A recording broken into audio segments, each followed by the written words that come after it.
Welcome to Middle East Centre Book Talk, the Oxford podcast on new books about the Middle East. These are some of the books written by members of our community or the books that our community are talking about. My name is Usaama al-Azami and I teach Contemporary Islamic Studies. My guest today is David Warren. David completed his PhD at the University of Manchester before spending stints as a researcher at Harvard, Brandeis and the University of Edinburgh. He is currently a Postdoctoral Research Fellow, a Research Associate at Washington University in St. Louis. A scholar of contemporary Islam, David's research analyzes the politics and discourse of the Muslim scholarly elite, the ulama, with a particular focus on the Arab Spring and its aftermath. Besides many journal articles, David is the author of the recently released monograph, Rivals in the Gulf, Yusuf al Qaradawi and Abdullah Bin Bayyah, and the Qatar-UAE contest over the Arab Spring and the Gulf crisis. Very long title, I must say. Published by Routledge this January, this fascinating book will be the subject of today's discussion. And with that, I'd like to welcome you to Book Talk, David. Thank you so much for having me. It's great to be here with you. It's wonderful to catch up again across beaming from across the pond, as it were. Absolutely. So let's start by something more general about your book. Tell us about how you went about writing your book. When did you start? What sort of sources you used, and where the travels may have taken you with this book. Yeah, thank you so much. So just in general, I think the actual writing of the book started not so long ago in September 2019, although the idea had been germinating for a long time. I think since the Arab Spring, there's been this revitalization of interest in studying the ulama, particularly examining their role in countries such as Egypt and Syria.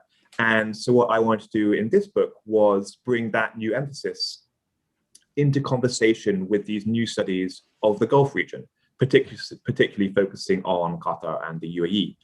So in terms of sources and things like that, and new sources, I think one of the things about studying very recent events like the Arab Spring and its aftermath is that the sources that you're reading, we're often encountering new kind of sources using YouTube videos, online lectures and things like that.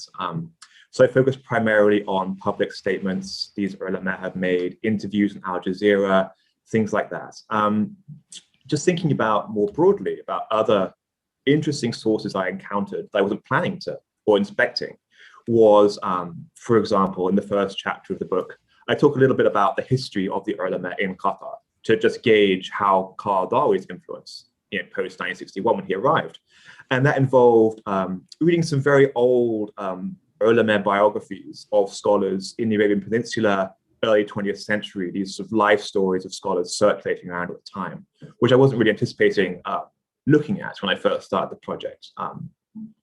From the other side, just talking about Bin Bayyah and Mauritania for a second.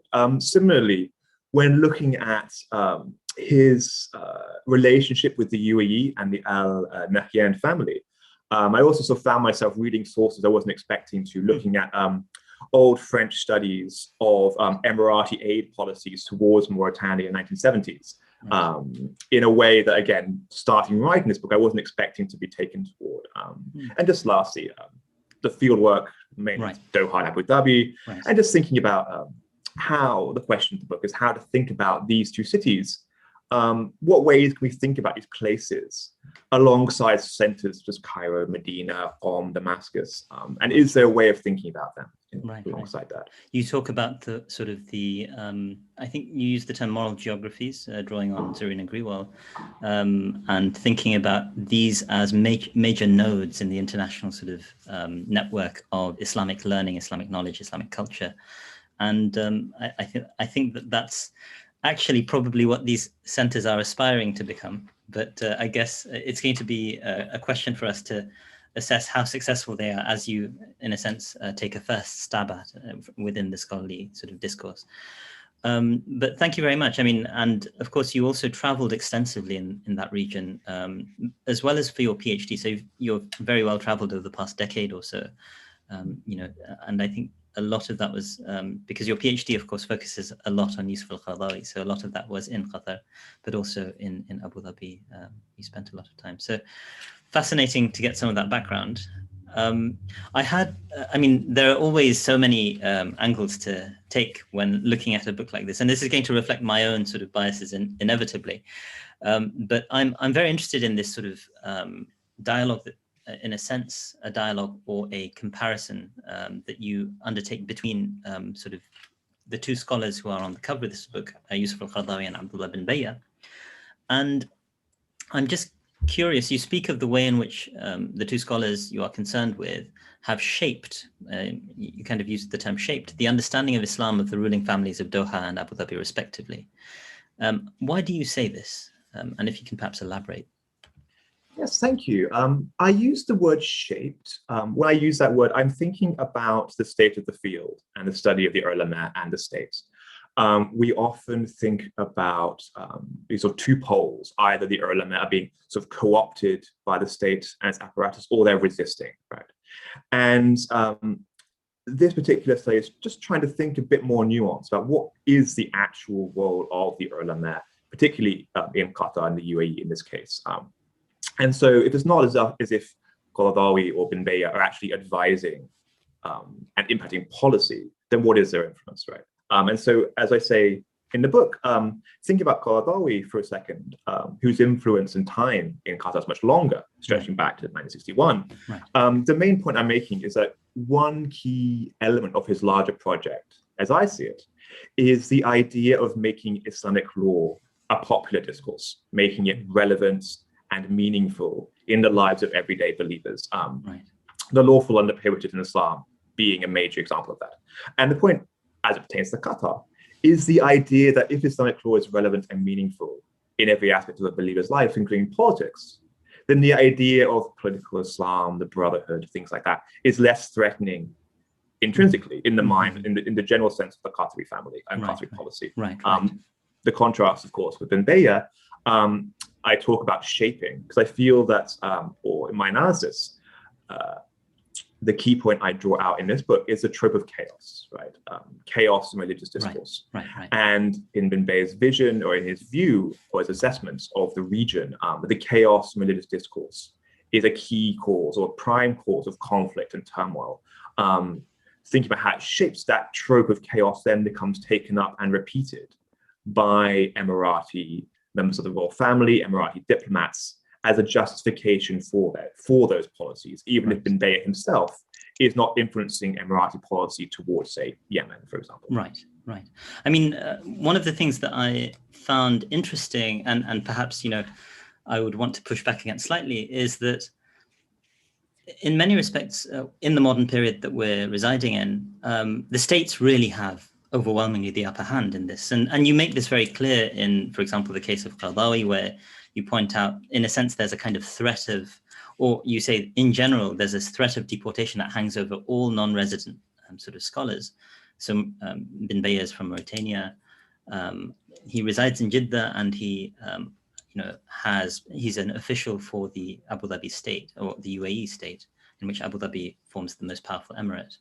Yusuf al Qaradawi is, domiciled in Qatar, but he's Egyptian originally. And in a sense, the states can discipline their scholars, but not vice versa, right? And so that's why, in a sense, I think, that aspect is kind of signaled throughout your work. But I kind of felt that describing them as shaping the understanding of Islam might be putting a stronger emphasis on it than they actually can. Although in the case of Qaradawi, I do agree that given the length of time he spent there, certainly with the current emir's father and grandfather, there seems to have been sort of a fairly robust relationship. And now he's, in a sense, far too old to really do very much, probably. And I think you've also signaled how the current emir seems a lot less invested in the sort of projects that his father was invested in, for example, which were in many respects quite radical. So those are really important points, and I definitely agree. The ulama are innately vulnerable in the modern day, and again, it sort of brings back the question of why are they there? Like, why would the Qatari and Emirati royal family have an interest in them if they don't matter, right? Right.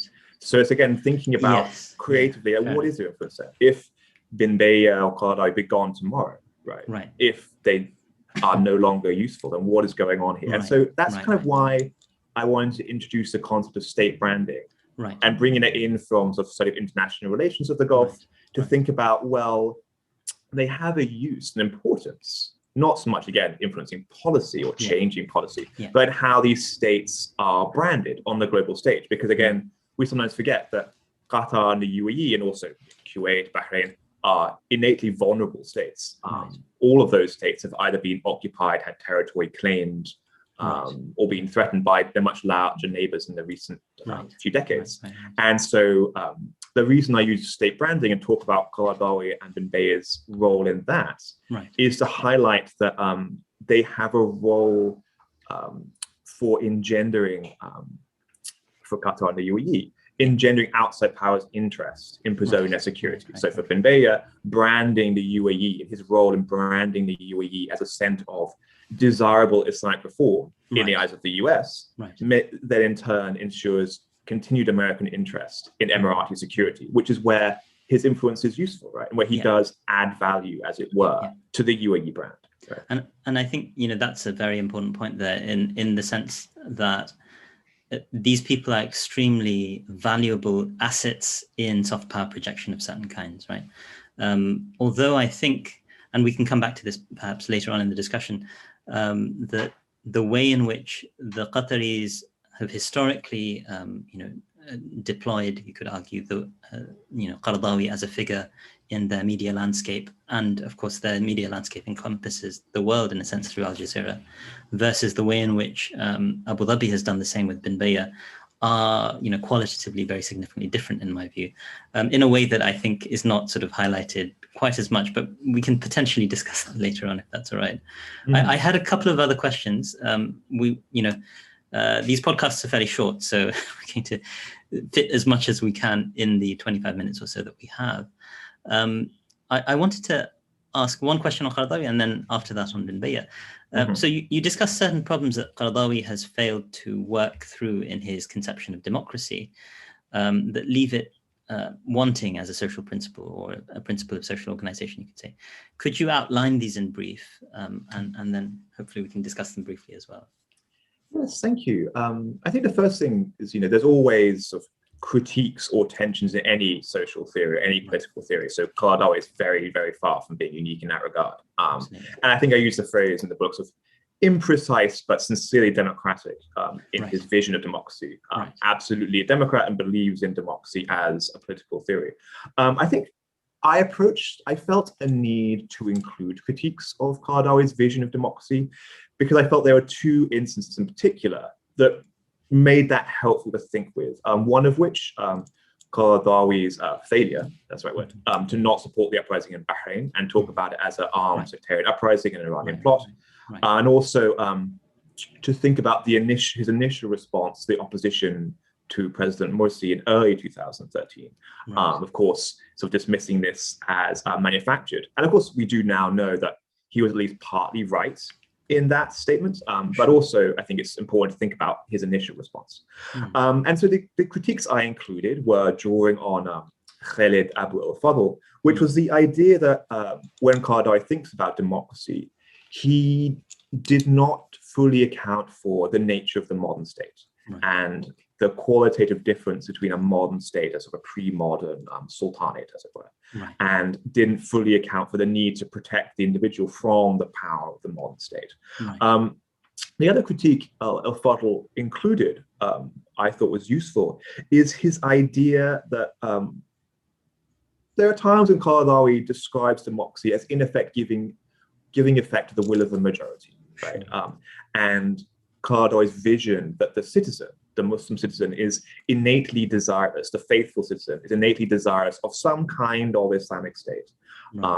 And if you have your vision of the citizen as that's their true desire, then that sometimes makes it problematic when other desires are being voiced. So that, I mean, this is really something which I I don't spend as much time as I should I'm of course working on a similar project to what you've just published, and hopefully, I mean, if people forgive the self-plug, so to speak, I hopefully have a book coming out in the summer on this theme as well. I'm very excited to read it. Yes. Thank you. And with respect to the sort of notion of democracy, you're quite right, I think, in describing him as, in a sense, a committed Democrat of sorts. And I'm very interested to sort of engage Khalid Abul Fadl's critique in future. In a sense, my main concern with that critique is that it seems to foreground a certain conception of democracy, which is, the liberal democracy. So liberalism and democracy are, of course, they start off as distinct ideas. They come from slightly different sort of backgrounds. And but they have merged by the end of the 20th century, by the beginning of the 21st, as inescapable concomitants of each other. And I think what liberal democracy does is place liberal values as a limit to democracy. And for Qaradawi, he's developing Islamic democracy, which is placing Islamic values as a limit to democracy. And I think that needs to be, and I hope to engage this at some point in the future. But I think that that aspect of it is not sort of engaged sufficiently in Abul Fadl's critique as I've read it so far. But this is something which, the oxygen we breathe is liberal, so to speak, in the Western discursive context. And so, we're going to have to be very self-reflexive to be able to get to that point where it's not necessarily saying that, people have missed something very obvious. It's precisely because it's so concealed that we want to miss it, as it were. Yeah, absolutely. I think there's definitely a lot of food for thought in that point you're making. I think, and I was thinking about that too while reading of Abu Fadl's critique, and I felt that the thing I wanted to draw out, again, so much one can think about here, just the power of the state. And that's where I felt there was something valid going on here. But of course, it's very much tied to liberalism, as you said. But I think I think also one thing that it also brings to mind is when we're thinking about the ulama, Middle East politics, is the limit to which ideas matter. I think they're useful. I think at the end of the day, I also felt it was important to include discussions from my own fieldwork of spending time with Qaradawi's staff. Thinking about Bahrain, for example, I felt it was important to include the fact that whatever he thought about democracy, the fear there was this great fear being expressed to him at the time, as it was put to me at least, that Bahrain, were to be successful, would be like Iraq all over again. In terms of, in their vision at least, as it was put to me as a foreign researcher, it would be like Rwanda, this evocative image of Sunnis being killed at checkpoints and so on. And so fascinating. And so I think that idea about the history of ideas is very important, but they only take us so far. And similarly also, again, whether Qaradawi and sort of the Brotherhood in general, what they think about democracy pales in comparison to that very determined counter-revolutionary effort in 2013, right? Ideas only get us so far. Thinking about these things. So. Absolutely. I mean, yes, that's fascinating. And, this is a helpful reminder. I remember, I think it's mentioned in this book, but in your other writings as well, you sort of speak about your direct engagements with the office of Yusuf al Qaradawi. And I believe you were there during this period. Is that fair to say? Or if I remember, it was during a long time ago. It's a few periods. I'm not during the coup itself. During the Bahrain sort of suppression. So in the aftermath of that, I mean, it was something that I think when I first was able to spend time there, early 2012, I think it was, if I remember rightly. It was something I was interested in asking about, thinking about, and there are some which didn't make it into this book, but it's very interesting dynamics about what it's like being an interviewer among the ulama and the way that that was a very interesting time. I'm grateful to Shaykh Al Qaradawi's time for that, for sure. Fantastic. So I mean, again, there are sort of really interesting points that you bring up, and I'm being ever conscious of the time. I wanted to sort of move on to the Bin Bayyah question. So I've kind of set this up as Yusuf Qaradawi first, Bin Bayyah second as a question, kind of following the sequence of your book. And so you discuss Bin Bayyah, and to a more limited extent, Bin Bayyah's most noted student in the West, and in a sense, the reason Bin Bayyah is known in the West, Hamza Yusuf. And you describe them both as, we're looking at, again, at the concept of democracy. They kind of adhere to this belief that democracy, at least in the Middle East, could be a source of chaos and civil war. And I mean, I'm sort of using your term of chaos, which you also talk about the context of religious discourse as well. So I wanted you to just perhaps elaborate and perhaps evaluate their assessment, of democracy as this potentially problematic force in the region. Mm-hmm. Well, yes, and then the word chaos is sort of following, the word folder, yes. using, which again could be translated differently, perhaps. But using Bin Bayyah's language in that regard. Right. Yeah, so the starting point for thinking about that is that both Qaradawi and Bin Bayyah recognize the importance of consultation, or shura, as a part of the Quranic conceptual universe. Right.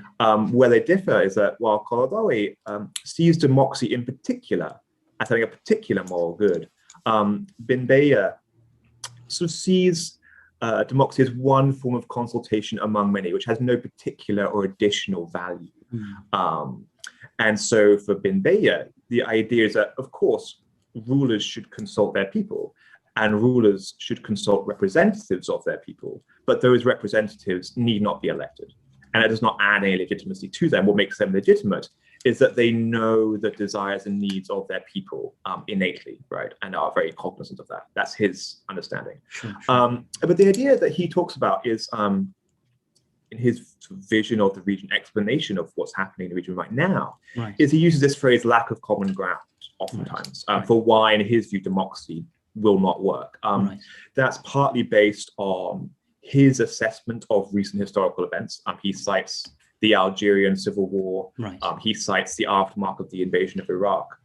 For one thing, it's still saying that because it's this lack of common ground, those who lose in elections, or those who are in the minority, are so fearful of what happens if they lose an election that they in turn will inevitably overthrow that democracy by fighting so viciously against it out of fear of what will happen to them.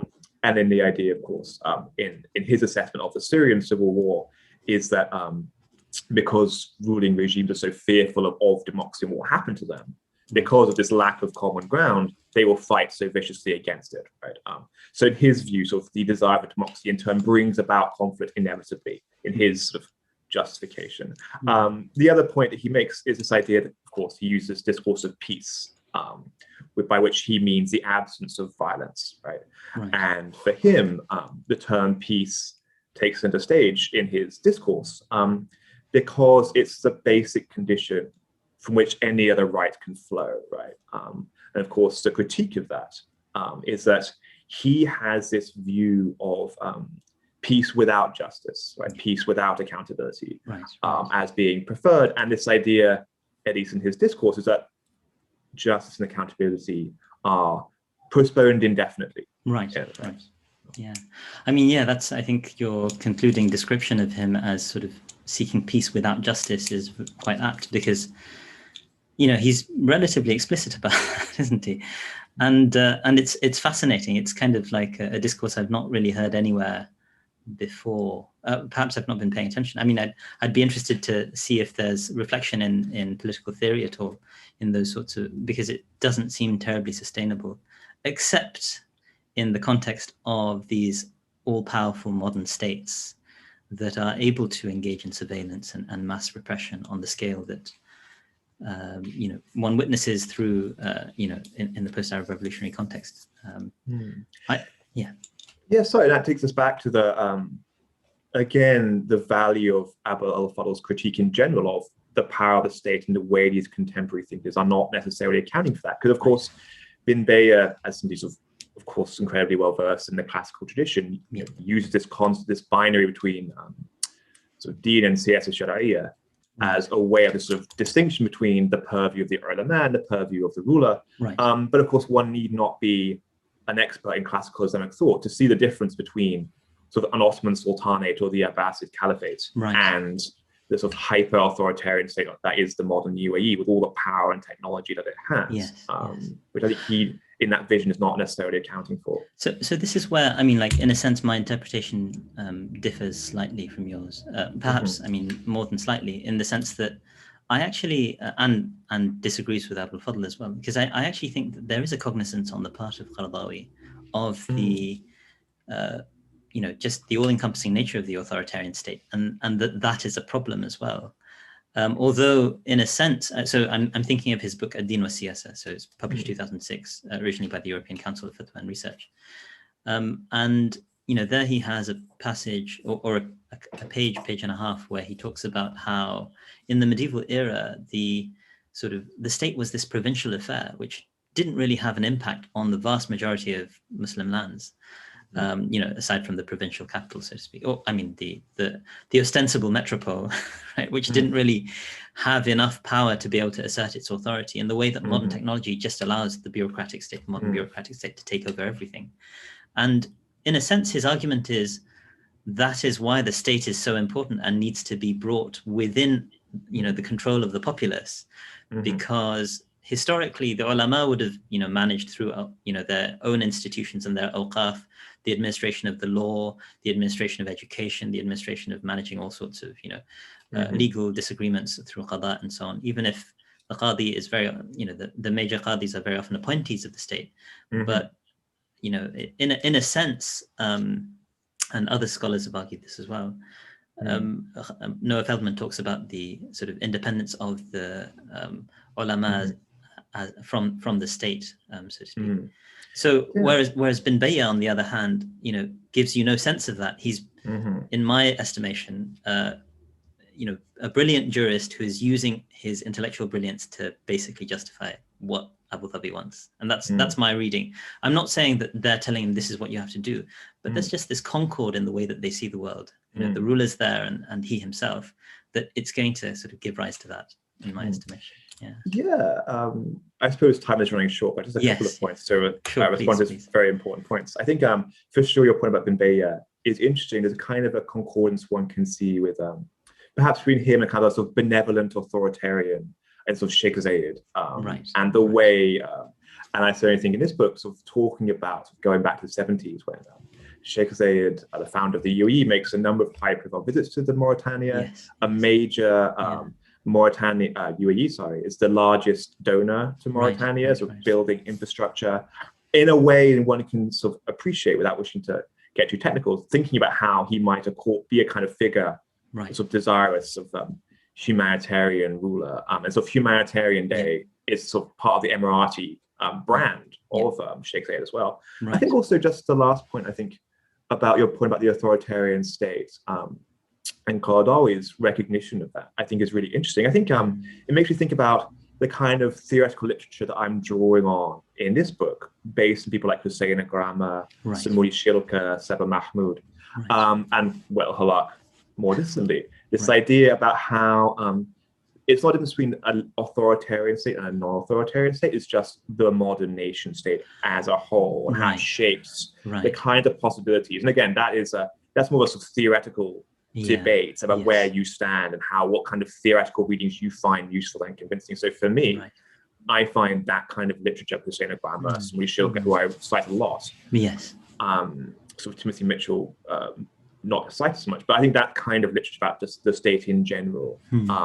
So I think that's it depends a bit on what kind of theoretical literature you find useful and want to draw on. I must admit, I've not read Samuli Shilka's book. I mean, I've read some of his articles, but his book I've just sort of skimmed very quickly. I'm going to sort of dig through your footnotes and try and inform myself of that sort of theoretical universe a bit more deeply. But this has been a wonderful conversation. It's really been informative, eye-opening, and I've had the opportunity to sort of get my teeth into some very interesting questions that I've been having, and I'm sure we'll continue this conversation. Thank you so much for having me. It's been wonderful. It's been wonderful. Thank you. So I've been speaking to the author David Warren about his book Rivals in the Gulf, right here, and this has been Middle East Centre Book Talk. Thank you for listening, and goodbye from Oxford.